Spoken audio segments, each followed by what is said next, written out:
Kate Carey. I'm head of education here at the McNay. Welcome. And I'm so delighted that we're having this conversation, Words Can Wound, Art Heals. And I'm thankful that you're here just in case you are wanting to do the fun art activity across the hall that we have for students. You're welcome to drop in there after our conversation and do so.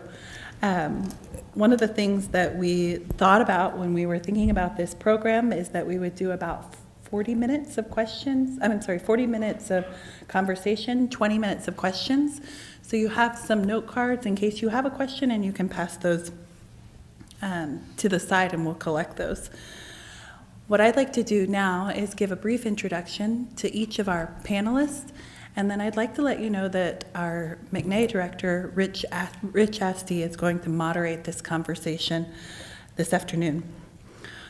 Our panelist, Preston Abernathy, was born in Houston, Texas, moved to Miami, Florida, and is now living in Austin, Texas. She's a junior at Regent School of Austin and enjoys playing volleyball and soccer. And outside of sports, she enjoys working at her church, traveling, music. And Preston has also attended 6 schools, 3 of which she attended her sophomore year. When Preston moved to Miami, she was 13, the summer of her 8th grade year. It was a major culture shock. Tensions mounted during her freshman year, and it soon came to the point of hospitalization and relocation back to Texas. Preston is still adjusting to her lifestyle in Texas and is affected by her time in Miami. Matt and Maureen Molak, their 2 sons, Cliff and Chris, founded David's Legacy Foundation after experiencing the tragedy that no family should ever experience. In January of 2016, their 16-year-old son, David, took his own life after experiencing months of relentless cyberbullying. After David's death, Matt and Maureen, along with their family, made it their mission to prevent this from happening to any other family by working with legislators in Austin to pass a bill that would provide public school parents and law enforcement the necessary tools to address cyberbullying. The bill is known as David's Law and was signed June 9, 2017. Stephanie Peterson. Stephanie Peterson is a licensed professional counselor and the manager of community relations at Clarity Child Guidance Center. Her clinical experience includes counseling children and adolescents on the inpatient psychiatric unit, providing individual, group, and family therapy to adolescents involved in juvenile justice system, and counseling children involved in foster care system.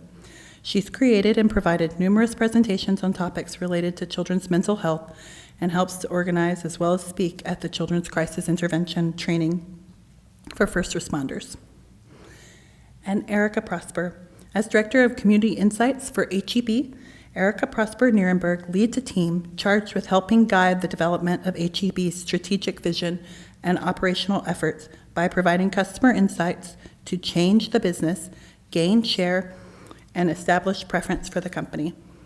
Growing up as a migrant in the Rio Grande Valley, Erica now holds a master's in communication from the University of Pennsylvania Annenberg School and a BA in Plan 2 Liberal Arts and second bachelor's in science from the University of Texas, Austin. She is the 2018 chairwoman of the San Antonio Hispanic Chamber of Commerce, having served on its executive board for 6 years.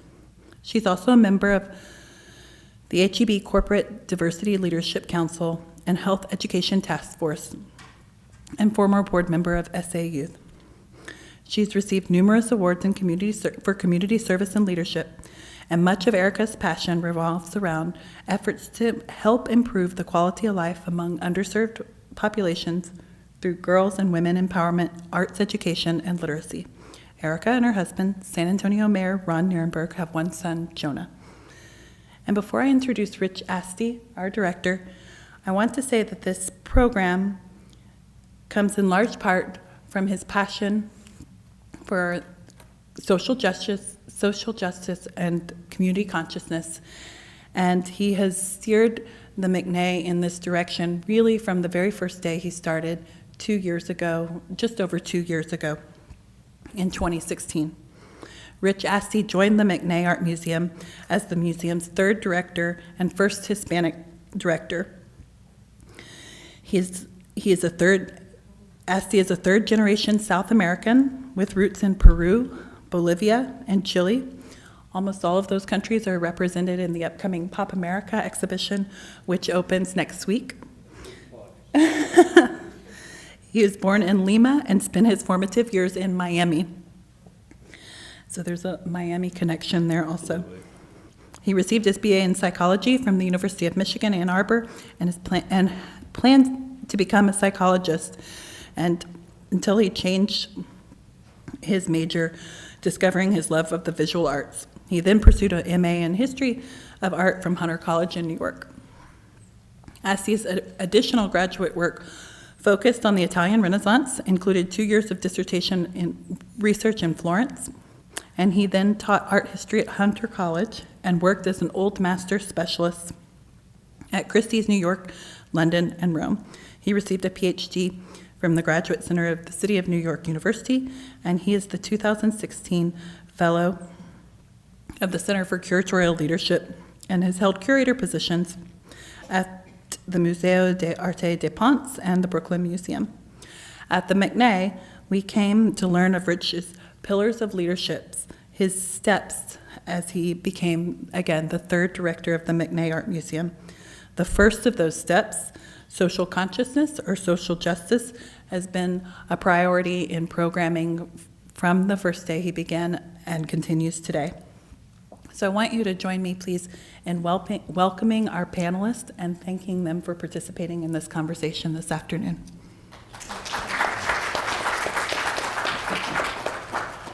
Thank you, Kate. I think we can all go home. I think that was a very thorough introduction. Thank you for that. Thank you, panelists, for being here. Thanks, everyone, for sharing your very precious free time with us here at the McNay on a Sunday afternoon. Now, you may be sitting in your seats wondering, why am I here for a family conversation around bullying at this place, in an art museum? And it's a great question. And thankfully, and I often don't have a simple answer, but in this case, it's a very clear answer. The roles of art museums in their communities are changing, and they've been radically changing in the 21st century. Typically, places like this were considered elite temples of high art, open to a privileged few. But more recently, art museums have become an integral part of their cities, and they've been defined as community centers, where art, being our product, helps our community make sense of our world. In fact, a thought leader in this new direction of art museums is Holland Cotter. He's a New York Times art critic, the only Pulitzer Prize-winning critic of the New York Times. We flew him here last year to sit on this stage to help us all and guide us deeper into the 21st century. And he said, places like this, art museums, will only stay relevant in the 21st century if they do two things. If they attract a broader audience, and if they take on a key role in their communities of shaping community values. In fact, he said that what museums are doing today is what we traditionally associated with churches in our community, and that's moral leadership. So today, we're in an art museum. We're also in a thriving community center. And here, the panelists and I are going to share. We're going to share our experiences and provide you with tools and resources. And together, we're going to help you and us make sense of an increasingly complicated but still very beautiful world. So I wanted to ask you to please join me in thanking the McNay's education team led by Kate Carey for taking us here deeper into the 21st century. So please join me in thanking Kate. So as Kate mentioned, we're going to follow a format that's easy for everyone of 4 questions that we're going to share among each other. And I have the privilege of being the moderator of this very, very, very impressive group. And the questions will be the same, and then we're going to open up the floor for you to ask your questions. And the first question, and I'll kick it off, is define bullying, and what are you doing about it? And I can say that at the McNay, we just recently in this room defined bullying for the entire staff, because at the height of the Me Too movement, we had harassment awareness training in this very room for every staff member. And we got the legal definition of bullying, which is an ongoing pattern of physical or psychological aggression that's threatening, coercive, relentless, and leaves the victim feeling powerless. So what is the McNay doing about this? Well, we have a zero tolerance policy toward bullying and harassment. In fact, if you come to work for us, and I hope you all do, our employee handbook, which was blessed by the Board of Trustees, includes that zero tolerance for harassment. But what we've done in the last few years is take that commitment even further. The way that we treat each other as staff, we're extending to the way we treat everyone who comes onto our 23 acres. And our mission is very clear. It's a mission of inclusion, so that everyone who comes here feels at home. They're not just welcome, they're back home at the museum. And in order to emphasize the fact that everyone in our community was meant to be here, we've created public service announcements. We've partnered with David's Legacy Foundation. You're seeing a pin that we created on the screen that states very boldly that the McNay is a safe, bully-free zone. And we've committed to this in everything we do. And here's one public service announcement to set the tone. Hello, I'm Rich Asti, and I'm the director of the McNay Art Museum. I'm here to speak with you about World Day of Bullying Prevention. Many of us have experienced the toxic effects of bullying firsthand. And I'm here to remind you that art museums are safe places for all of our visitors to come and dream and grow and be inspired. Here at the McNay in San Antonio, Texas, we have teen art guide programs designed specifically for teens to create safe friendships. We are stronger when we're together. Stop bullying now.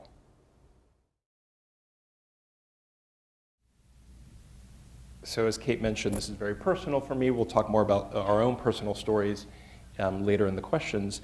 But I do remind you that yes, we are in an art museum, and art is very powerful. And because we're in an art museum, we're very thoughtful of every work of art that we acquire for our walls and for our visitors, including the one that's on the screen, our latest, most recent acquisition of a young Puerto Rican girl in Spanish Harlem, painted during World War II, holding a white, blonde-haired, blue-eyed doll. The goal of acquiring works of art in a museum is to empower the community and reflect our community on our walls, so that everyone who comes here can see some aspect of themselves, can see themselves represented here. And when they see themselves, or someone who looks like them, they realize that this was a place for them. And that's what we're doing at the museum. Who else would like to answer the definition of bullying and what you're doing about it? I'll start. I think sometimes when you talk about the definition of bullying, it's kind of helpful to talk about what it isn't. And so it's not conflict, because conflict is necessary and normal for all of us to learn how to problem solve and resolving conflict and things like that. So it's not that. And it's also not every mean thing that gets said out of a person's mouth is not considered bullying. As well as, there are some levels of harassment that aren't considered bullying. Now that can be a precursor to bullying, but there are some levels of it that aren't. I think for it to really be bullying, we have to look at, if there's just a couple of things that really have to be part of it. And one, there needs to be an imbalance of power. And an imbalance of power can be anything from physical strength to popularity to financial means to being part of a group, being the leader of a group of people, like a group of people that are piling on someone. So there's a lot of different things that can be an imbalance of power. The other thing is that person who is doing that aggressive behavior needs to be receiving some sort of a benefit from it. There needs to be pleasure that is drawn, to that person that is inflicting that pain. And there's just a certain level of where you have brought that person down to the lowest level of what a human or person can be. It's like you hold such disdain for that person. You have no respect for that person. And so there's just this level of just complete, hatred and contempt for this person. And so being able to see all of those things in there, and I think the old definition of bullying always said that it needed to be repeated over time. Ongoing. And we have found that because of technology, that really no longer can play a part in that.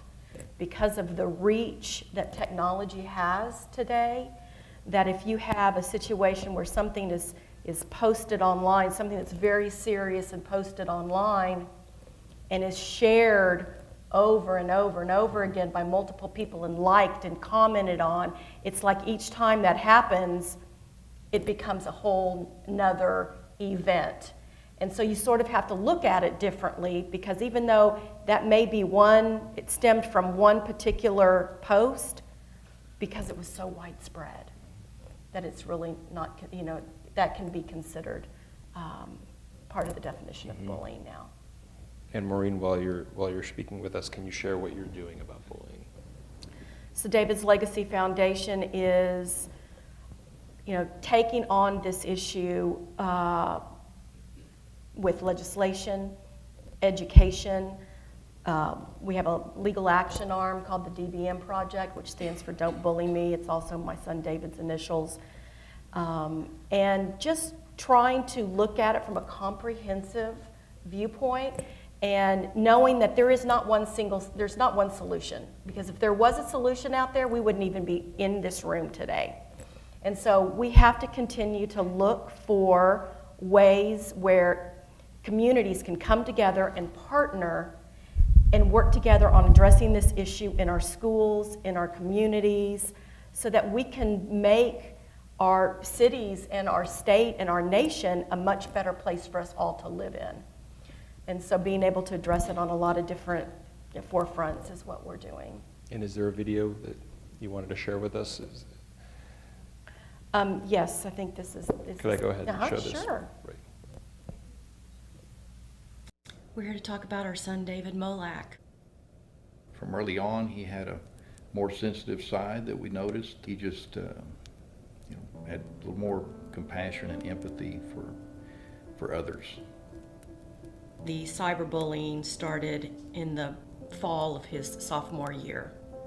The platforms that they used to bully David was mainly through technology, Instagram, Facebook. After school, some of the other anonymous sites, regular texts, videos. Like most kids, he was attached to his phone, and there were texts coming in or messages coming in constantly, and that went late into the night. It affects everything in their lives. I mean, they stop sleeping. They can have nightmares. They can have anxiety. Their stress level goes way up. They just feel isolated and alone and humiliated. He became withdrawn. He was depressed. Didn't want to go to school. Was afraid to go to school. Slept a lot and became angry at me because I couldn't fix the problem. Just seemed to be a shell of himself. Before he was just a happy and joyful person, and he was just seemed more anxious and reserved, and he just wasn't the same. He felt isolated and alone, and because it had been shared with hundreds of people, he felt like the whole world was against him. Since his death, I have had a lot of those kids come to me and say how sorry they are that they did not stick up for him. They didn't know what to do. If your friend is not coping with it well, it's absolutely critical that you get an adult involved, that you tell an administrator, that you make sure that the individual's parents are involved, because quite quickly these situations get out of hand and no one can cope with those things by themselves.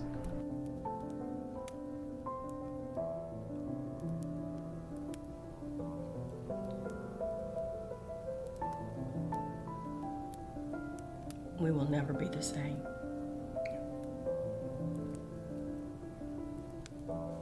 There's got to be some good that comes out of something so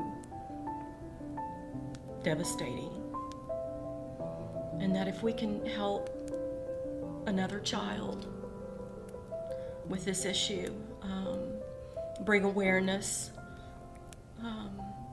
pass a law, teach kids that there's a soul behind that screen, and when you say something mean, you don't know what kind of a day or what's going on in that child's life and how much of an impact that it can have on somebody. And the hundreds of people that have been affected, thousands of people that have been affected by David's death. It's a ripple effect.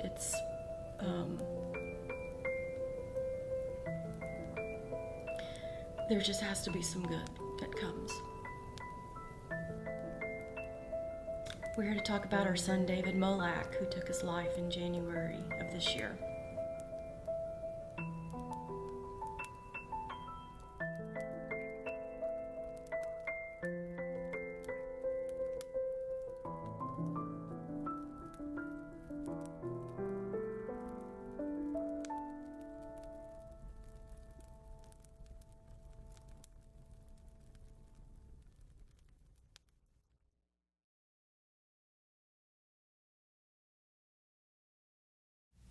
And that is precisely why we are here, because some good is coming from this.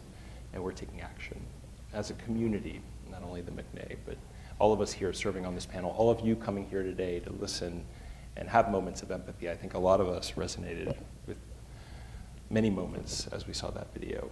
So we're not alone, and we're here to help. And speaking of helping, is there another panelist who wants to share how they're helping? Sure. I also wanted to mention about what bullying is it's intentional. It's not something that's accidental. So people know what they're doing, and they're doing it intentionally. And one of the things that I think is misunderstood too is the difference between bullying and cyberbullying, because I believe that some people, maybe from an older generation, believe that bullying is a rite of passage, and it's something that everybody should experience.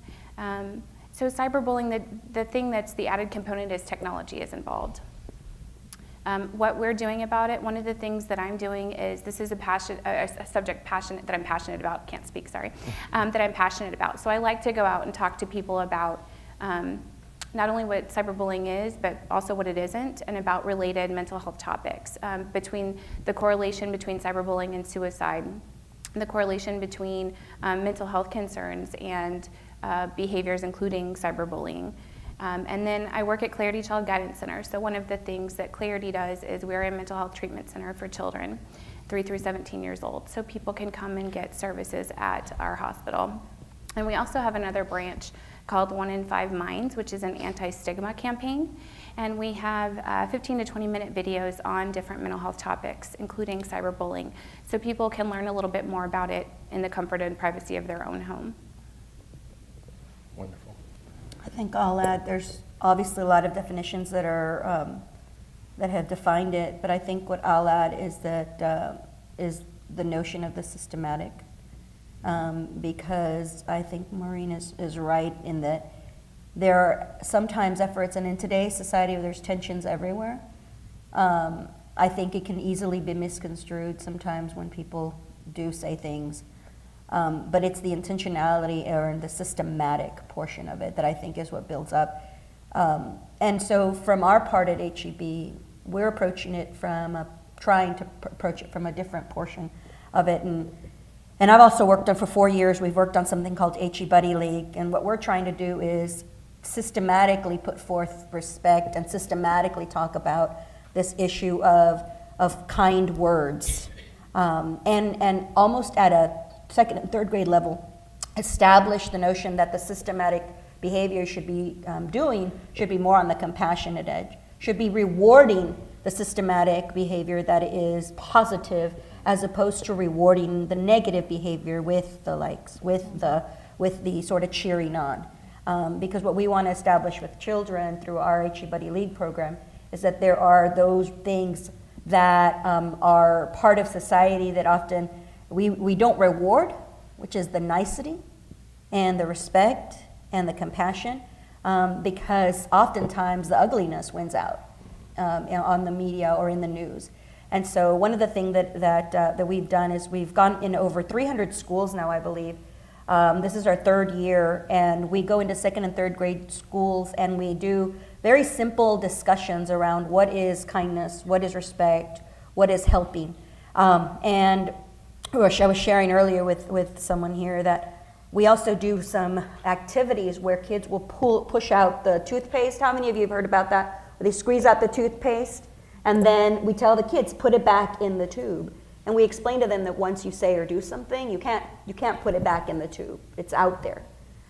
We also do something where H.E. Buddy's selfie, we give it to all the children. We ask them to color it, we ask them to write a great message for him, and then we ask them to just crumple it up, just ruin it. And then we tell them, go ahead and put it back the way it used to be.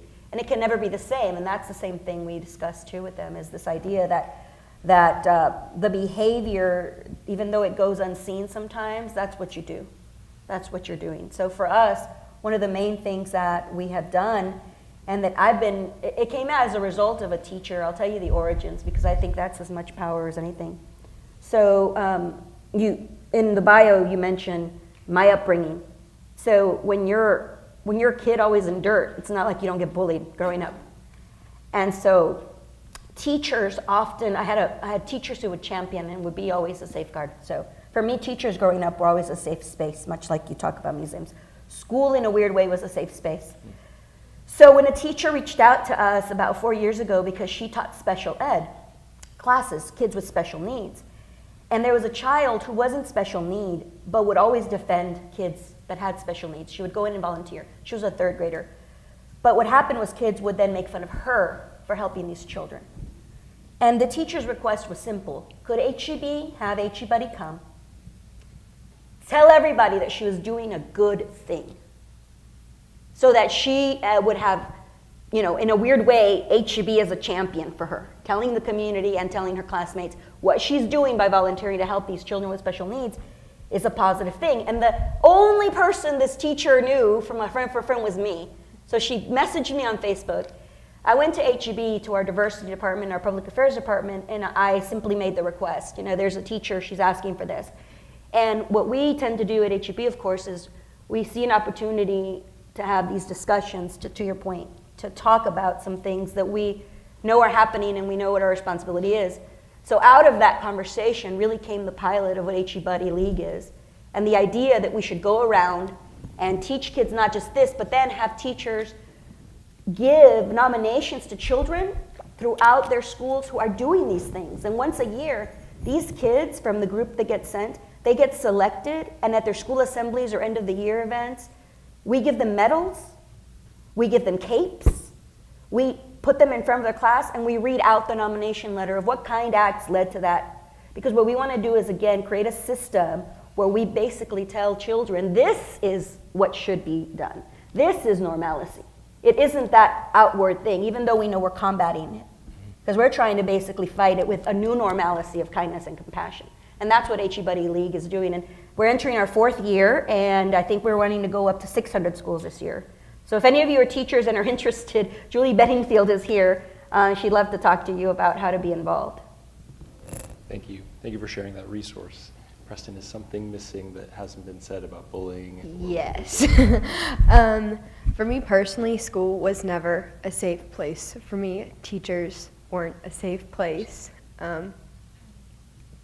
Sorry. I thought that I didn't have anyone to go to. Eventually I was able to go to my parents and they were able to help me, but even trying to change schools, that wasn't safe either. No matter where I went, everything would just follow me, and everything, it seemed like there's nothing I could do. And I think if you were to try and help solve the issue that is bullying, which seems somewhat impossible because there's so many people, I would say to take it upon yourself and not necessarily give it to a teacher or a parent, but just to reach out to that person. Like, you don't have to, if something's going on, and I get it that you don't want to step into a situation that could potentially put you in harm, maybe just text someone or say something and be a friend to them and include them and show them that there is someone who is looking out for you. Thank you. Well, what we've all been defining is also what's been missing in these stories, and it's the word safe. And to go into the next question of what does safe look like? How would you personally or professionally define safe? So I look at, we obviously will discuss physical safety, but there's also emotional safety. And you think about those people that you can let down your guard with. So I think about my mom, right? I can be myself with her. I can talk about my joys and my struggles. I can talk about whatever's going on in my life, and I don't have the fear of repercussion.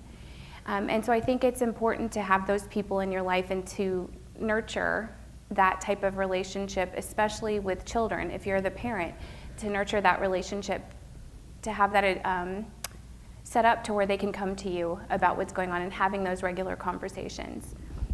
And so I think emotional safety is incredibly important, as well as the technology side of safety.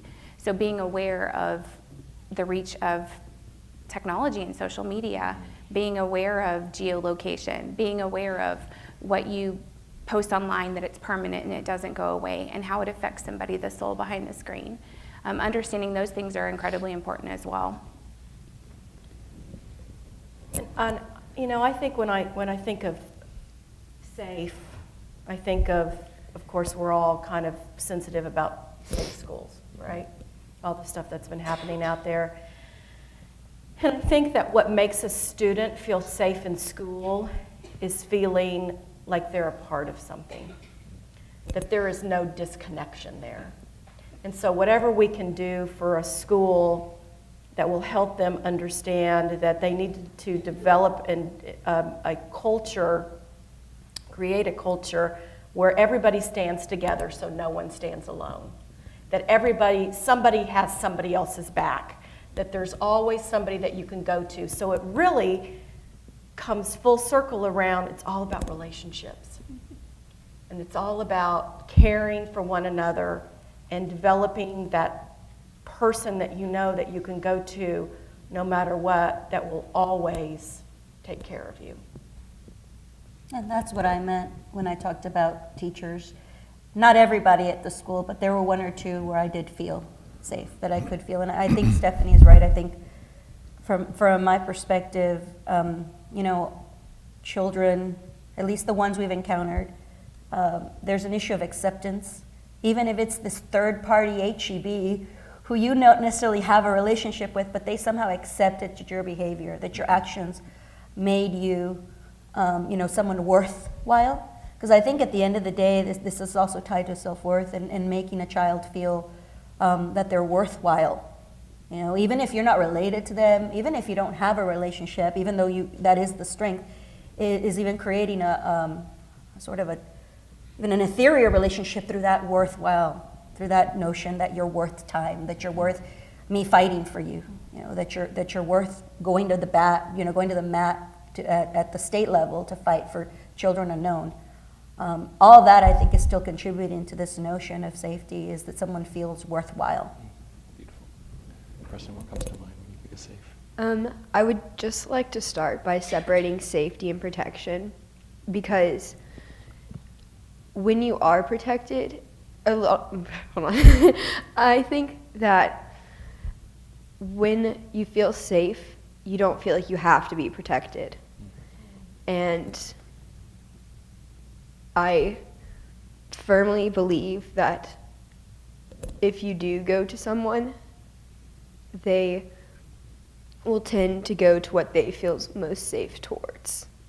So if you're a person who's hurting and other people could potentially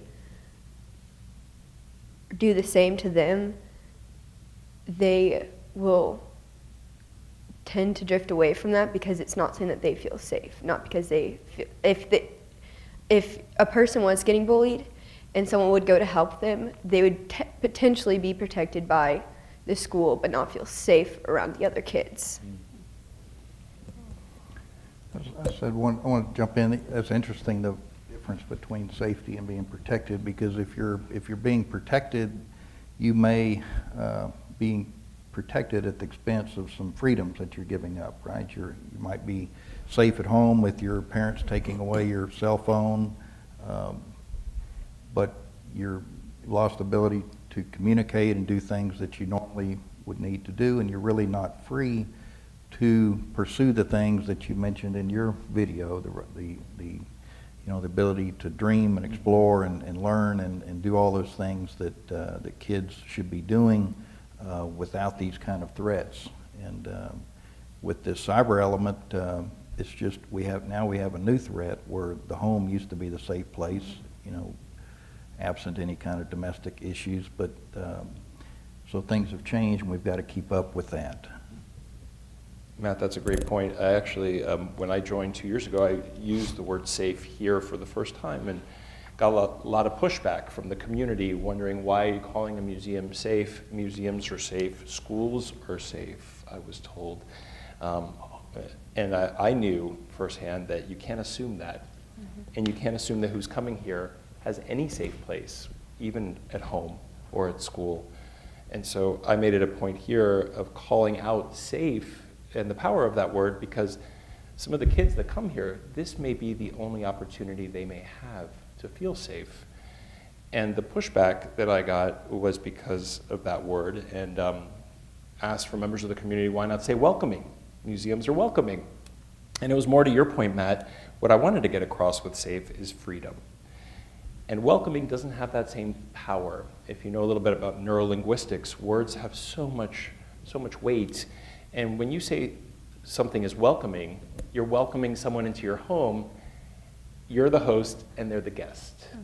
And no matter how gracious the host is, a guest will never quite feel as at home as in their own home. And what we wanted to reinforce here is that safe in a museum is the equivalent of be yourself. Be yourself as if you were in a safe home, as if you were in any safe place.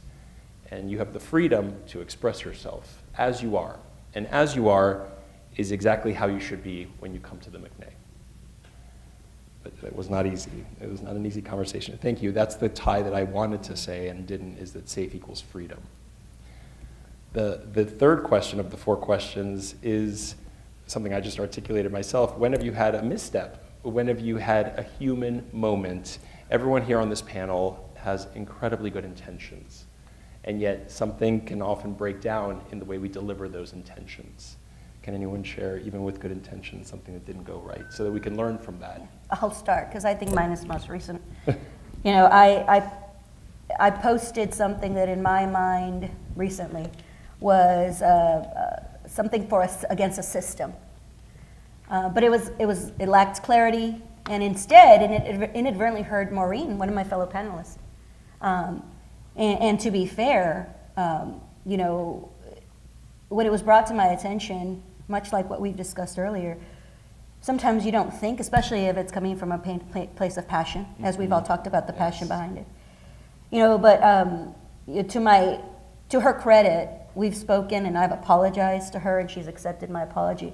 But it's an interesting thing because you don't think, especially if you yourself have been deep into it and trying to change, you don't really think about sometimes when you post something in passion, in fervor, that it may or may not hurt people inadvertently. And I think that's part of the issue.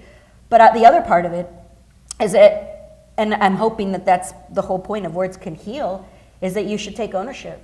Use your words and heal the wound, or at least start trying to in this case. So I know she and I have spoken, and I've apologized, and I've taken ownership for that. But I think what I would have done differently, and maybe this is part of the conversation, what I would have done differently, is I think back and I think, it's all in intentionality, going back to the definitions. If I wanted to make a statement against a system, my intention should have been clear that it was against a system, that it was against this larger thing, and that it wasn't loose and it wasn't so open that it could have been interpreted and or it could have hurt someone, regardless. Because the intention, no one can read your mind. And so I can tell you that that's one of the lessons for me as I also delve, because cyberbullying is new to me too. I've dealt mostly with children and with the notion of their actions, in second and third for the last 4 years. And cyberbullying at that age, in second and third grade, we haven't really dealt with. It's really mostly been in face-to-face behavior. So this is new to me, and I actually thank Maureen. I thank her for explaining to me, for having the same education she's having here today to talk to me about it, because I think it is an important element, especially as adults. We don't, again, you don't think too much about sometimes when you're in the middle of trying to make a point. And in today's society with so many different things going on, you try to make your points, but you really have to be better about your intention, and you have to be very clear about those intentions, or you might end up hurting people. And that's my misstep. That's been, and like I said, it's been very recent, so I think, I'll go first. Any other missteps in the panel? Anybody? Yeah, I mean, I can remember when we were going through the legislative process and we were trying to get David's Law passed, and that's a whole, we could be here all day and talk about that process, but there at the very end, things got extremely tense, and none of us were getting any sleep, and we were constantly up in Austin and testifying and working different members of the House and the Senate that may have been waffling about the bill. And something happened when it was in committee in the House, and there was a lack of communication by our author that we had in the House. And her office just sort of shut down and did not have any communication whatsoever with us. And so we were reaching out by email and phone call and text, and crickets. And so I'll never forget, it was Thursday night of Fiesta night, and I got a text that said, David's Law passed out of the Education Committee in the House. And I was like, wow, that's great. How did that happen? I mean, it was like, we were so concerned because we had heard nothing, and then all of a sudden it passed. So I get online and I watch the committee hearing that started, I think it was about 11:30 p.m. And I watch it, and I see their presentation on David's Law. Well, they had completely changed the bill. I mean, they had gutted that thing to the point to where it was almost worse than it would be if we would have just left the education statute the way that it was. And I was devastated. I was devastated because of the fact that they had it turned into a train wreck, as well as the fact that nobody reached out to us and there was no communication. And I felt so defeated, and I felt like there was just really no words. I was extremely emotional. So I get on the phone and I call the office up in Austin, and I end up talking to a person in the office, and I was super upset. And I said, we're gonna pull David's name off of this bill, and we're gonna have to go to the media and tell them why. If you guys don't figure out how to fix this, you have to fix this, because the way that it's written right now, this is terrible. This is a terrible bill. It's worse than it would be if we would have just left the statute the way that it was. And so I was emotional and I was angry, and I made that threat. And in hindsight, I wished that I hadn't done that, because that was not the right thing to do. And I mean, luckily it ended up, I want to say it ended up working, but I think it actually woke them up to realize, gosh, we're really going to have to do something about this bill. And they ended up, after Matt made a lot of calls, reworking it, and it ended up that we got pretty much everything that we had to have in the bill in order for us to keep David's name on it. And it wasn't the fact that we really wanted David's name on it, it just had received so much publicity with his name on it that we knew that if we pulled it off, there would be a lot of questions from the media about it. So that was my mistake. That's not too bad of a misstep. I think about it all the time, though. Right? So it really did affect me. And after it was over, and I realized, I was like shaking when I was on the phone calling. I was so upset.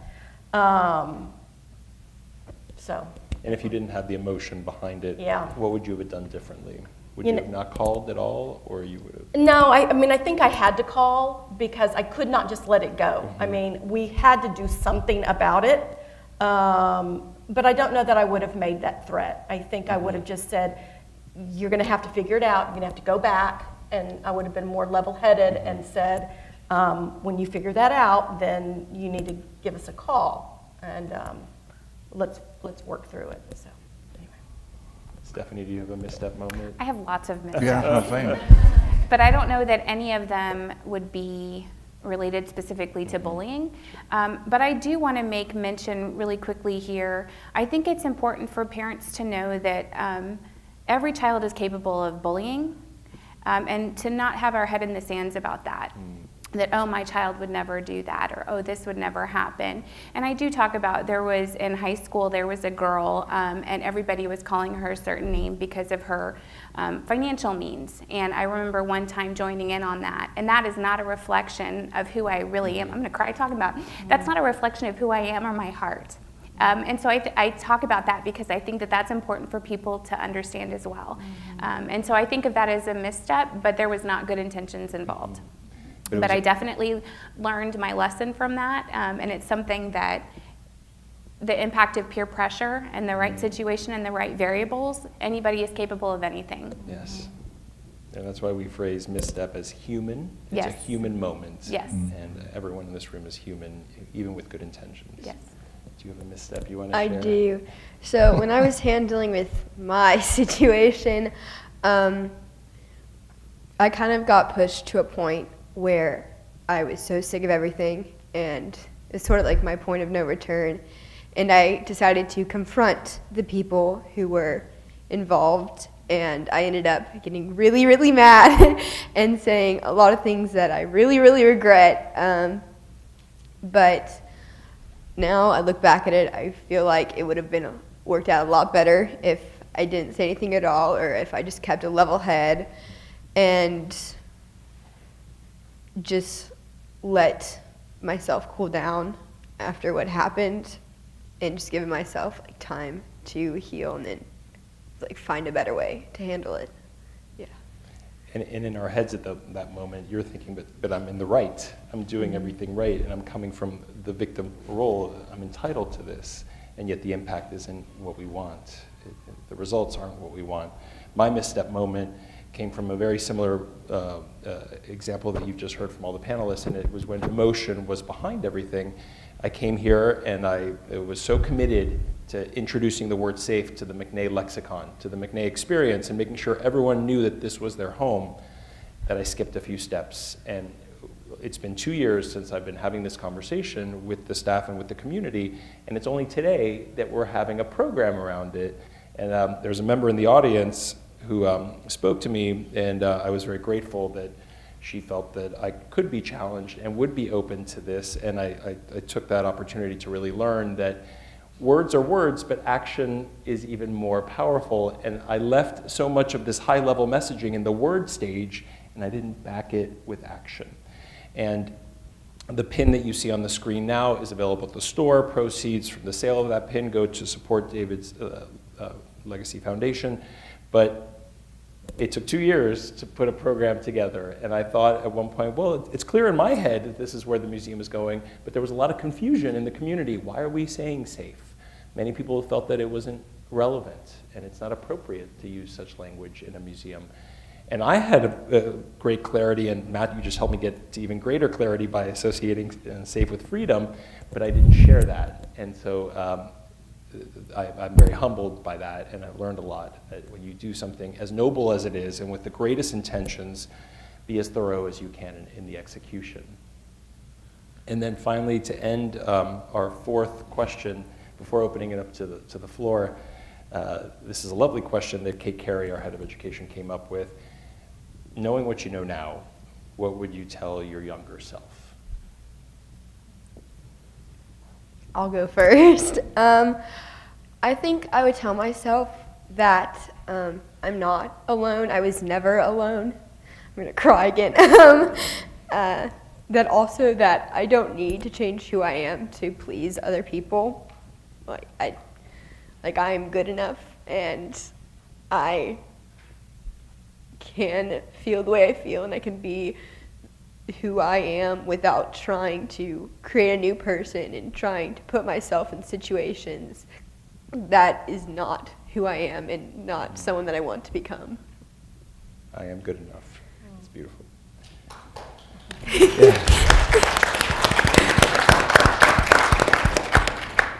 Any other words of wisdom for your younger self? Well, I can give it a shot.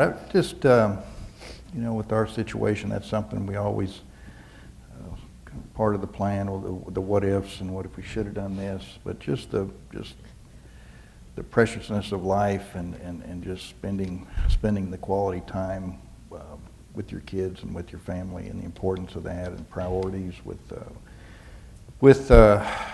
work and everything, and just you're not the end of your life. It's not going to be about how many days and how many hours you put at the office. It's those relationships and your family that's really most critical. I think I would say, which I say to a lot of young people when I speak with them, is that you are not your mistakes. You matter.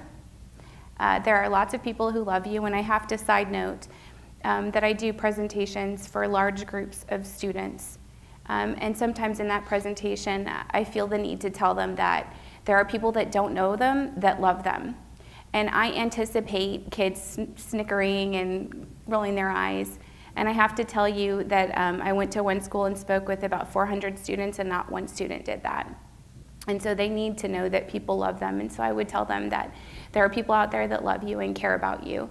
And I think for myself too, I would remind myself to have the grace for myself that I give so freely to other people. Beautiful. It's funny you say that. Today our pastor spoke about grace. And the whole sermon was about, is there any grace left for me? She talks about how there are many, many people, children, groups of people, that often wonder, is there grace left for me? And I think the beauty of what you said in terms of reminding people that there are people out there that love them and they maybe don't know them yet, I think is an important message. I'm adopted. When I was 17, I was adopted. I was adopted out of an abusive home. I didn't know that was going to be the people that love me. Now have loved me forever and ever, my parents. But I have a son, a young son.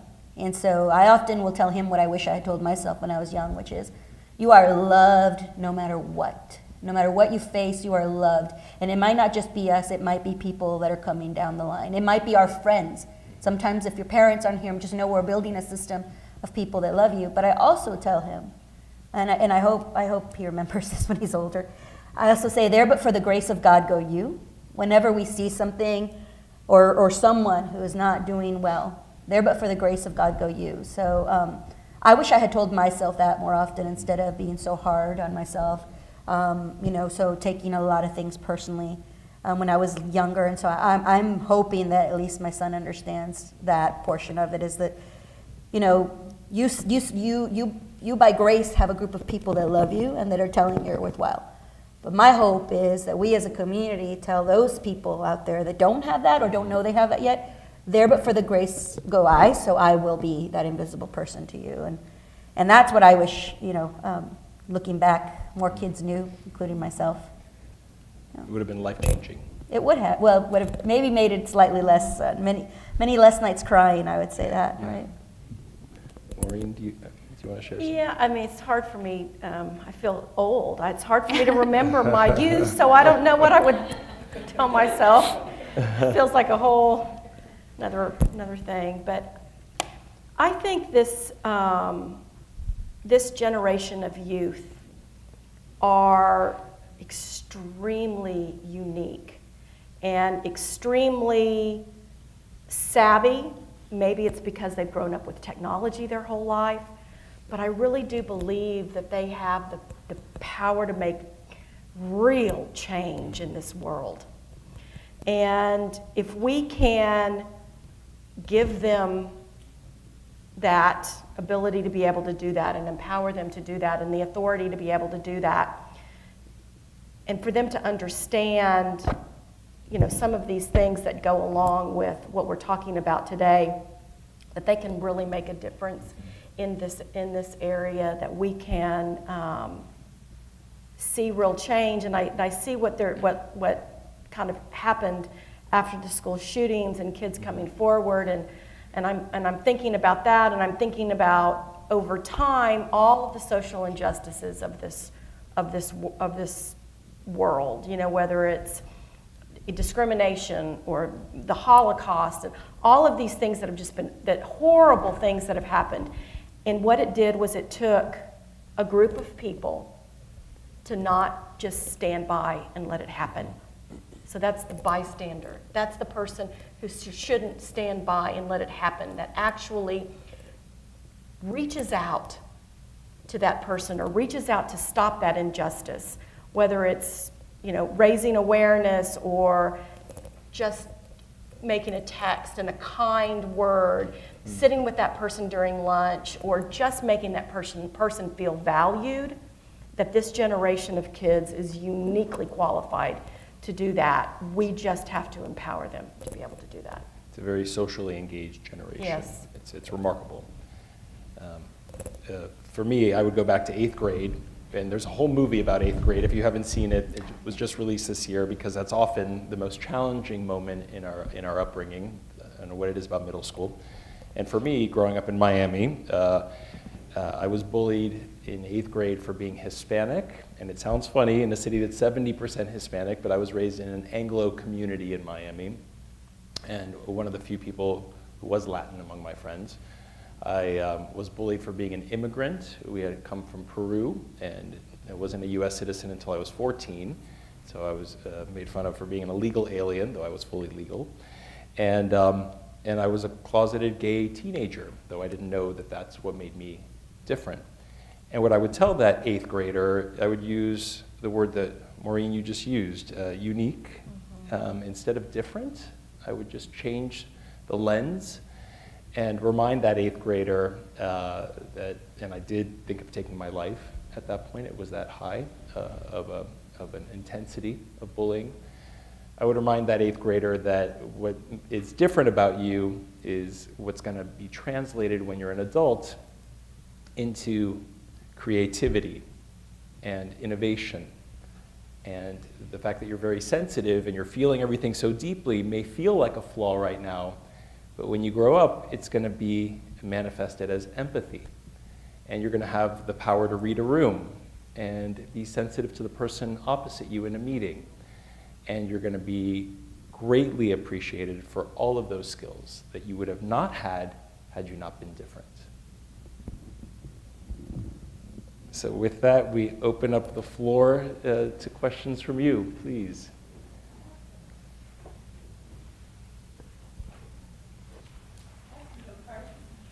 I have one question to start us out while folks are writing. But what are some of those tools? And maybe this is for Stephanie, but all the panelists might want to answer. Some of those things that you would say to children to empower them to reach out and not be the bystanders that Maureen was talking about. So there's different ways to reach out. Stephanie, do you mind repeating the question? Oh, sure. Kate didn't have a mic. So the question was, what are some of the ways to empower kids? And one of the things that I tell children is that there's different ways to intervene as a bystander. So you can directly intervene, and that's typically what I think adults think of, is you stop doing that. You stop talking about my friend like that, which some people are more comfortable doing than other people. Some people have more of that assertiveness in them. But there's other ways indirectly. You can reach out and talk to your friend via text and just saying, or even just pulling them aside and saying, I see what happened. Is there anything that you want me to do? Is there anything I can do to help you? It might be distraction. It might be telling somebody, telling a teacher or another friend or a parent or the other person's parent. I think that there's, I was talking with Rich earlier, I think it's important that we nurture empathy and resilience in children. So one of the things and one of the ways that I do that with my kid who I raised, who is not biologically mine, but I would teach him from a young age, if somebody would drop something, I would say, hey, look, Bubba, she dropped her scarf. Can you go pick it up and give it to her? So I would teach him to have eyes to see and then an action to follow through. And I think that that's important that we start nurturing in our children. Is I think part of the problem with our culture is we stay in our own lane and we think it's not our business to intervene, it's not our business to reach out or to say something. And I completely disagree. I do think that as a community we need each other. So teaching our children empathy, nurturing resiliency in children. I think those are some of the important things to mention to our kids.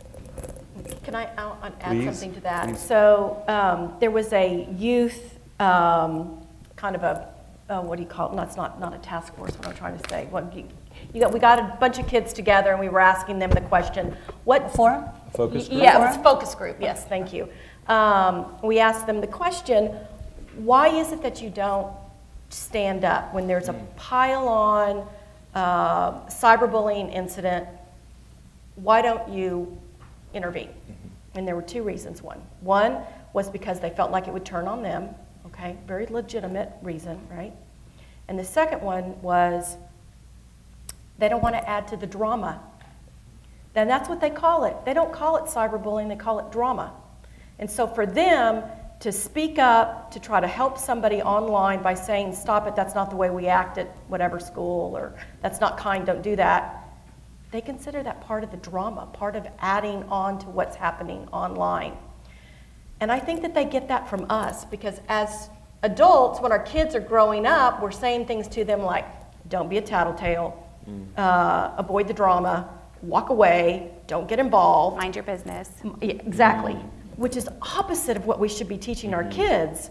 We should be teaching them that standing up and speaking out and being part of the solution, those are life skills. That's problem solving, that's resolving conflict, that's reconciling differences peaceably. How can we teach kids to do that? So we almost have to retrain ourselves now because of the way that we've all talked to our kids in the past. So there's an addition, so I didn't realize it was related to this, but now as I'm hearing you speak, this year I helped put together a workbook for teaching kids how to have an entrepreneurial mindset through the Hispanic Chamber. And it was to help our kids start to think about flexible thinking, have a growth mindset. It's completely free in English and Spanish.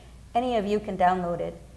But 5 of the skills that are taught there, that's meant for children in elementary school, ages 6 to 12, is resilience, empathy, courage, optimism. Those are 4, and then the growth mindset, then things like financial literacy, etc. But the whole point is that it is about flexible thinking, not lane thinking, not mind your business thinking. It is about spreading yourself, and creativity is another one in there. And so they're not the official documents that someone like Stephanie would tell you how to do it, but it doesn't hurt to continue to help kids think this way, because if you teach them to think flexible thinking, and if you teach them to have the courage to think different ways to solve things, then you're also teaching them to have the courage to react and action differently. So that's another resource that's out there that's free as well. It's called RISE. And I just wanted to mention too, I think it's important that we role play with our kids. We can, in theory, talk about a lot of things, and we can look at ourselves as an example of how we would handle something, but until we're in it, we're not really sure how we're going to react and what we're going to do and how we're going to say it. So I think it's important for parents, pick a time when it's emotionally safe, to go back to our second question, and really role play the child being the target, the child being the bystander, and the child being the perpetrator. Being very careful that this can trigger things. But I think it's important for the empathy piece for them to understand how it affects somebody when you're the perpetrator, to minimize that behavior. Also when they're a target, so that they understand how that feels and how they would respond if somebody was, bullying them, and where they would go and how they would, a couple options, not just one option, and then how they would intervene as a bystander. But Stephanie, you're suggesting that at home with your kids. Correct, at home. Is that a practice that you've seen introduced to schools too, where professionals like you come in and role play those scenarios? I have not seen that happen, but we do know that school-based bullying prevention programs can decrease it by 25%. We know that bystander intervention can decrease bullying within, 57%? And you have another statistic on that. Yeah. Bystander intervention. Yeah, within 10 seconds. Wow.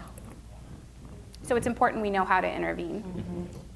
We've had some other great questions that were not as long. What would you say to someone who feels alone in facing their problems, and related to that, what help is out there for kids who need to talk to someone? Somebody who feels alone, and what help is out there for kids who need to talk to someone? If I can just start, I'm a licensed professional counselor. I believe strongly in counseling. I believe in reaching out. If it's a counselor or a psychiatrist or a psychologist, somebody at your church, talking to somebody about what's going on. There's a ton of resources out there. If you're seeing somebody, if you're talking to a counselor or a psychiatrist or a psychologist, or even the school counselor, and you feel like you're not being heard or it's not just a good fit, go to somebody else. Until you feel like that they're hearing you and that they understand what you're going through. And I forgot the first part of your question. When you're feeling alone. When you're feeling alone. I think sometimes you can feel alone, but understand that that's a lie. You are not alone, even though you feel that way. There's a ton of people out there that, like I mentioned earlier, that love you and that want to stand with you through this. It's amazing how much we suffer in silence. Yes. And don't share anything. I can't even answer that question because as an 8th grader, I didn't even let my best friends or my parents in on my feelings of being bullied. And I carried that with me, and I think it's a miracle that I survived it. Yeah. I was curious about what you did. Oh, me? Well, I went to our school counselor. I'm not saying don't do, like, if you feel comfortable with that, do that. And I went to several teachers, and nothing happened. And what eventually did happen was I was able to come to my mom a little bit later on, and just like the release of everything, I felt so much better knowing that I got everything off my chest. I wasn't hiding anything. That now that like it wasn't just me trying to figure things out, she was with me. Can that made me think of one thing really quickly too. Our kids want to protect us from their burdens. And they think by sharing some of the things that they're going through, that they know that we're stressed, they know that we have financial problems, they know that, we love them and we don't want to see them hurt. And so sometimes they protect us by not telling us what they're going through. Preston, I think you were very fortunate to have a mother who was on your side, because I think some of us have parents who have great intentions but are themselves a little confused too and they don't have the resources because of their upbringing to say what kids really need to hear at that moment. I'll just very frankly share my mother, who is the loveliest woman, who couldn't love her 2 sons more. My brother and I are her world. But in 8th grade at this moment, when people were saying that I was gay, and I didn't know, she said, please tell me if you're gay and we'll go to the doctor and we'll fix it. And I didn't think there was anything wrong with me, but I was so scared to feel that something was wrong, now psychologically or physiologically wrong, that I did the exact opposite. And I ran deeper into the closet and did not explore my real identity. And my mother sent that very powerful message that if you're what people are saying you are, then that's wrong and we'll take some medicine or we'll fix it somehow. And it came from great intentions because she just wanted to get me to healing, get me on the other side of this. But what it said to the recipient of that message is that who you are is not okay. And it took a while to embrace who I am is okay. But good intentions, great intentions. I'm 100% in agreement with what the professionals have said and what someone who's gone through it. When I was in 8th grade and going through some things, I couldn't talk to my family. My family was very undereducated. In their mind, I was just weak. I was just weak. And what I did, though, to not be alone was I would go to see movies, or at least I'd rent them. And it was strange because maybe that's why I love movies now, but where there wasn't a real human being telling me that I could survive it, there were celluloid people telling me I could survive it. And it sounds weird, but I would say that if any child ever feels like they're not there at that point where they're ready to tell their parents or where they're ready to go see something, it is for me, it worked. I would literally go to movies and find comfort that way and not feel alone either, because in a weird way, I was part of something. Well, especially if the movie featured an underdog hero. Yes. If anyone who was not your typical success story was the protagonist, that was empowering. And I'm thrilled that programmers today of original content, including my partner, are championing your non-traditional hero in movies and in television so that everyone feels like they have a shot at success. I'd like to pose 2 more questions from the audience. As someone who had to change high schools due to being bullied has affected me well into adulthood. How can we normalize therapy or counseling? In some communities, kids are taught to shake it off or just pray, when in reality they might need therapy. So how do we normalize that is the question from one of our audience members. So the statistics are that 1 in 5 children will have a mental illness by the time that they're 18, but only 1 in 5 of those gets treated, mostly due to the stigma of mental illness. And so I think those statistics alone let us know that every family is struggling with this. And in some cultures, you don't talk about these things outside of your family. And what that leaves us feeling is isolated, that nobody understands us, that there's no help out there, that we're the only ones going through this. And so I think understanding that even if it's not talked about, that every family is going through this, that everybody is struggling with not only mental illness, but all of the things that go on in life. I don't want to equate mental illness and bullying because it's not necessarily correlated, but every family is struggling with this. And as far as normalizing going to counseling, I think that people who are strong are the ones that ask for help. They're the ones that are getting connected to help. The ones that suffer in silence aren't getting any connection to help. They're not, I'm trying to remember exactly how it was said because there was a great quote that I read yesterday, and it was talking about a struggle versus like shame. And a struggle is somebody who asks for help. And shame, although it wasn't the word shame, shame is somebody who goes through something and never gets connected to help. But I don't know if you guys... Yeah, I mean, I was talking to a counselor the other day, and we were talking about what bullying can do to a person and the trauma that can cause a person, and that to be able to go out and get help, to be able to address that trauma, it's not where you go in and you dismiss it.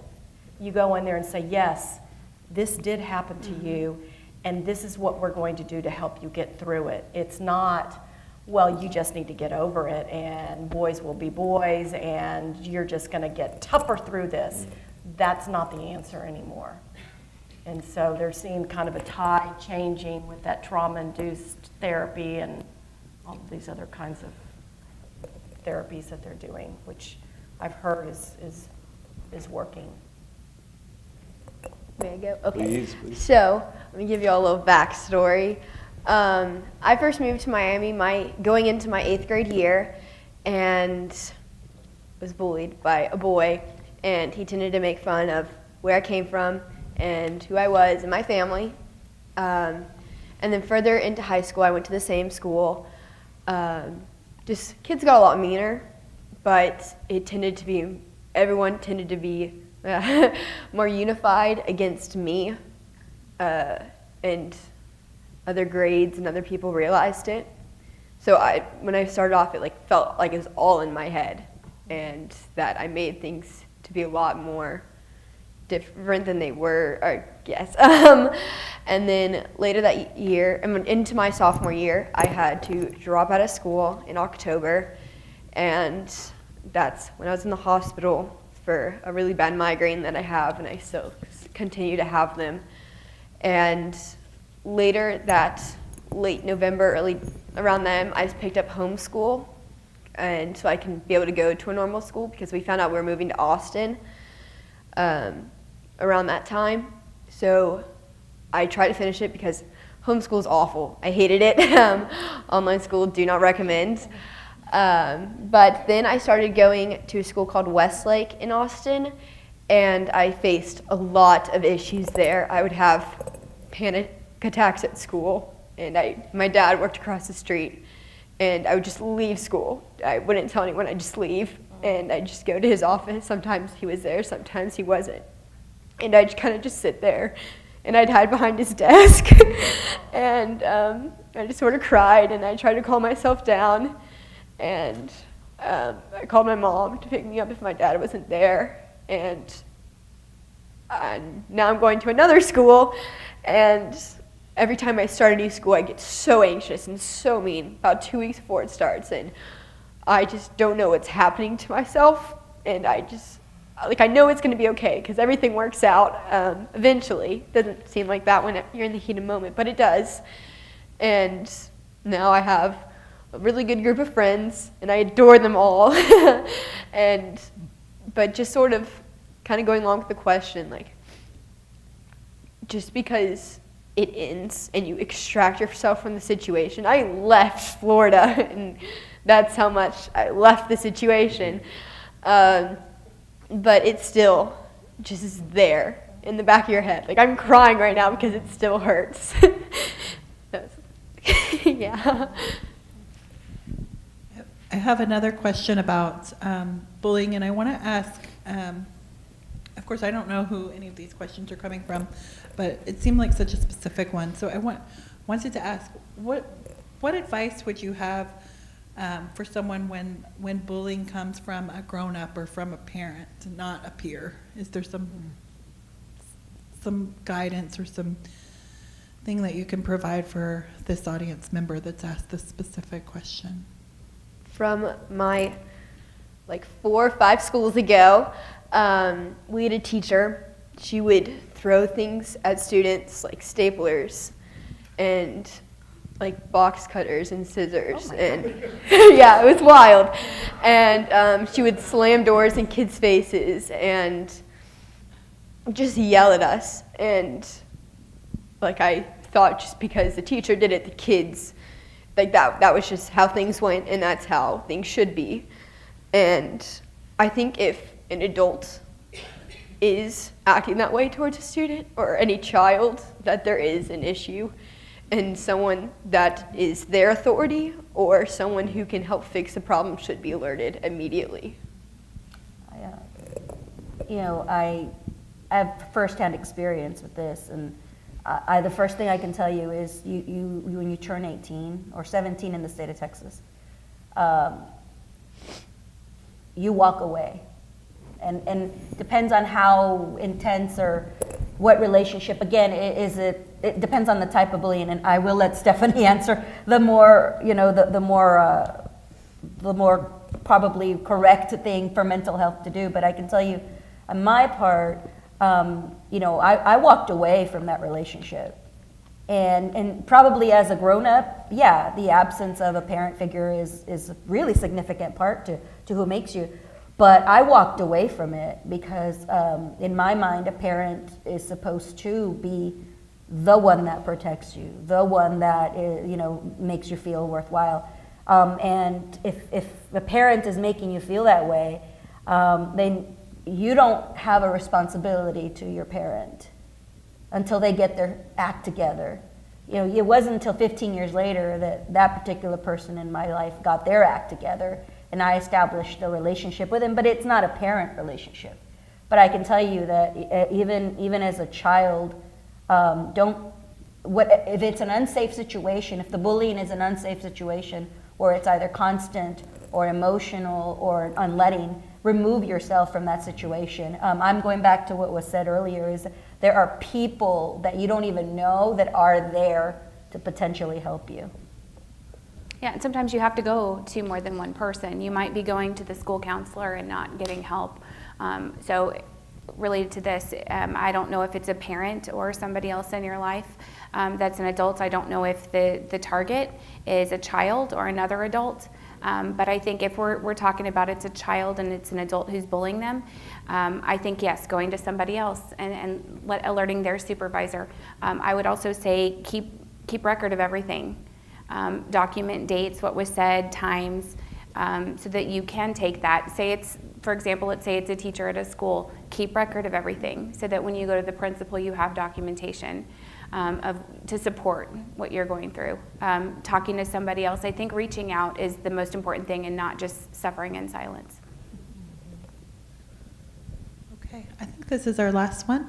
To bring art itself back into the discussion, I was struck by the video, how the clips of David made me feel a real reverence and affection for another person. The portraits slowed me down, and I would never want to hurt a person. You know, when you see that video of David, how could I ever want to hurt this person? Could creative portraits in school, etc., help slow us down and help us take time to feel a reverence for our fellow human beings? And I'm smiling at Rich because slowing down is something that we talk about quite a bit in the museum, and I think that's probably something that resonates with him, but any of the panelists are welcome to respond. I'll add quickly that, that's something that we, as the foundation efforts is going around and raising awareness, and one thing we do is we go speak to students all over the place and parents and teachers, and we speak to students. It's an adult there. We're telling them a story. It's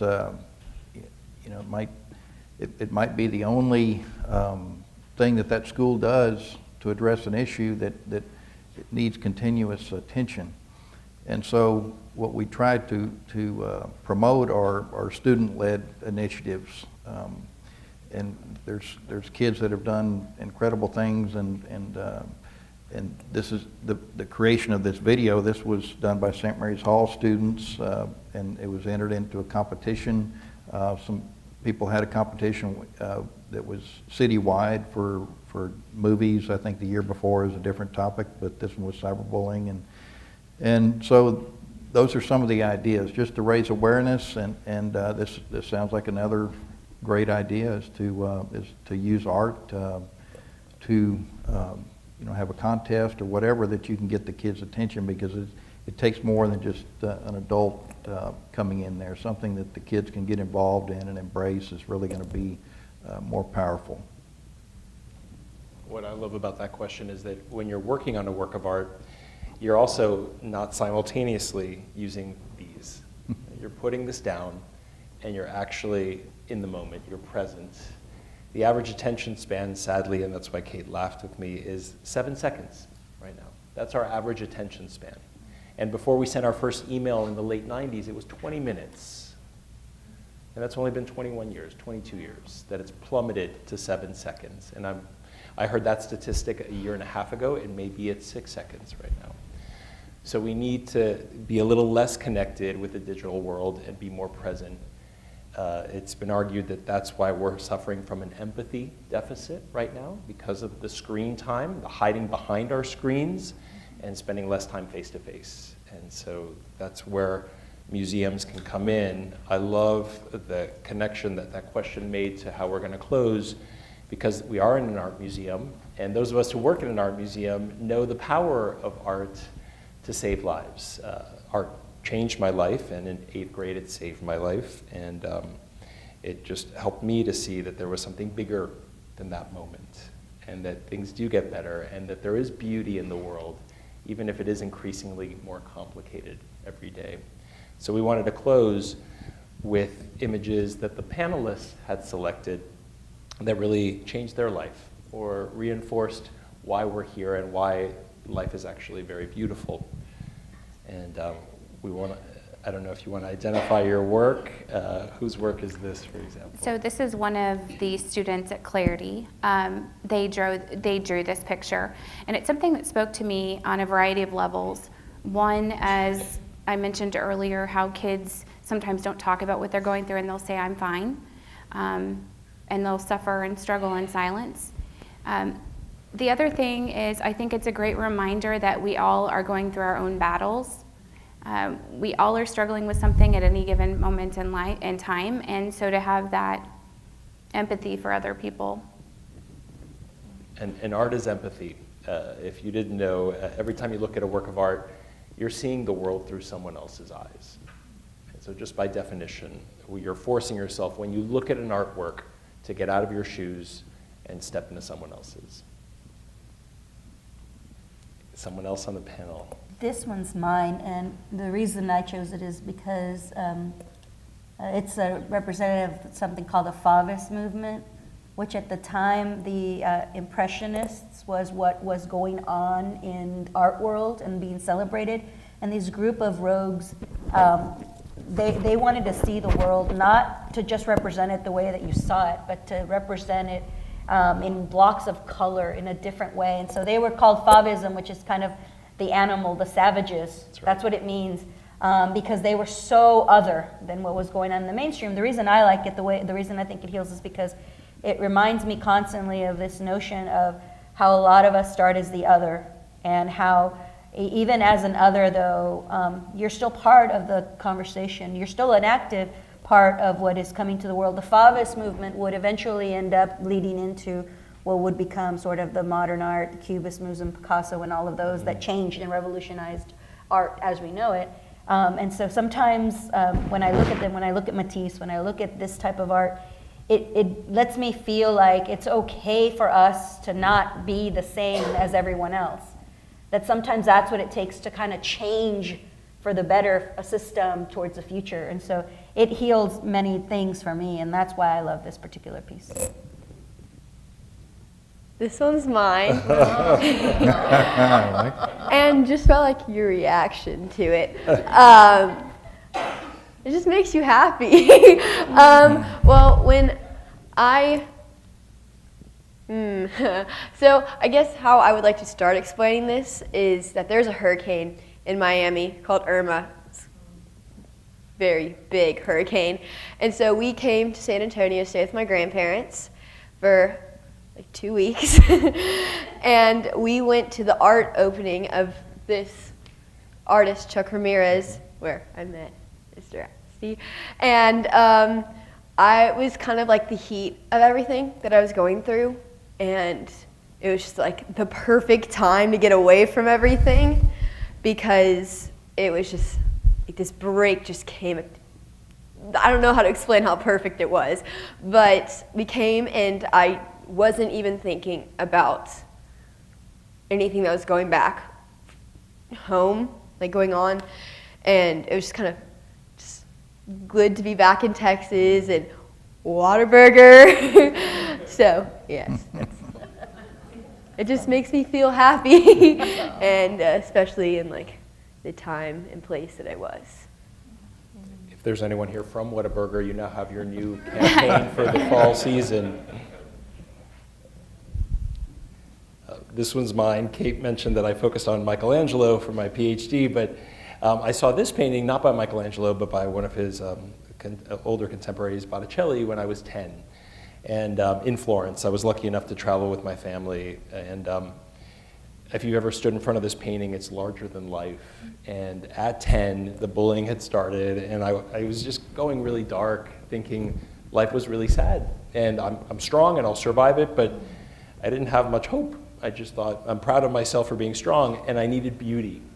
I really needed more beauty in my life. And when you see this work, in 1486, this was a revolution in painting, because nothing of that level of beauty had ever been thought of and conceived to this degree before. And when I saw that, my parents kept on going. My brother, I got a little lost because I was really transfixed standing in front of this work of art at 10. And at 45, when I finally finished my PhD on Michelangelo, I still found a way to weave this painting into my thesis. So that it was my thank you to art for getting me through some really difficult moments. So this one is mine. So I'll have to be real honest.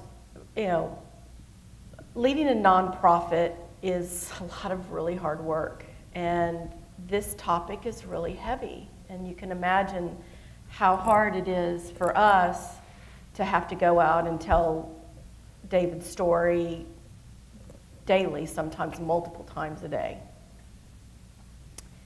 But when I hear stories about this young man, Xander, who after David died, he was contemplating taking his own life. And when he heard David's story, he stopped in his tracks. And he had just gotten involved with a nonprofit after-school program that called SACY. And he drew this picture for a project that he had there. And SACY reached out to us and told us about it, and I went down and I got to meet him. And he told me his story, and he told me what this picture was. And it's an apology from San Antonio. So you see the essay? We're sorry for what happened to you, and that's the ladder to heaven. And we made a law for you and anyone else that is affected by cyberbullying. And then down below, it's David with the ... And so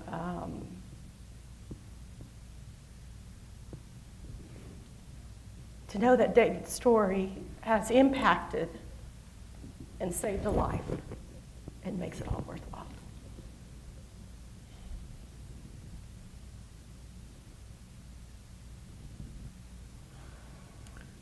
Okay, that's me. I'm surprised y'all don't recognize this from some of the museums in New York and France or somewhere.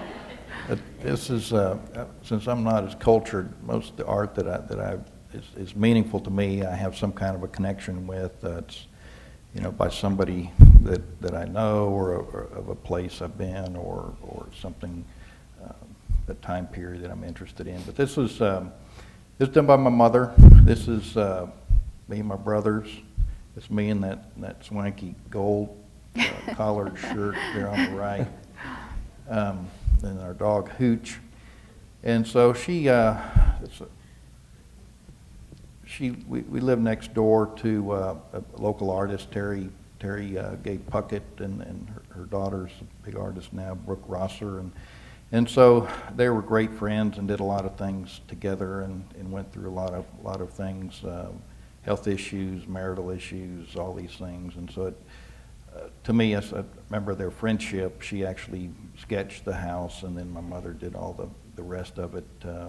You notice that my father's not quite there in the original drawing. He was, but that's about the time they got divorced, and so he was etched out of the picture. My mother died when she was 42 after, sorry, after that last picture, 12-year battle with cancer. So, and think about her strength and as raising rambunctious kids as a single parent for a while, but later married, but just all the, never complaining, just going through all the various treatments that were pretty brutal in the 70s and 80s. So just something that very meaningful to me. And so I think she'd really be happy that we're displaying it here at the McNay. Absolutely, absolutely. I would like to add something. Please. So, my picture that I had, well, it's now hanging in our kitchen. So, yeah, that's in our kitchen. That's great. Yeah, that's it. That's awesome. Well, we've been going in a new direction here at the McNay for the last 2 years. When I was very privileged to join the museum as its only third director in 64 years.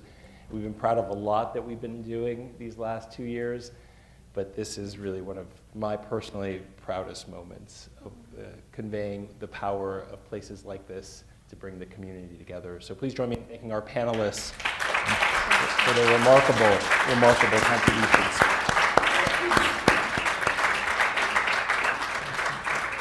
The museum's open for another hour and a half. If you want to go through the galleries and find your own Botticelli or Chuck Ramirez We do have Matisse in the collection. It may not be Erica's, but we have other Matisses that can make an impact on your life and give you the empathy you need right now. Please, you're at home. Thank you very much. Thank you.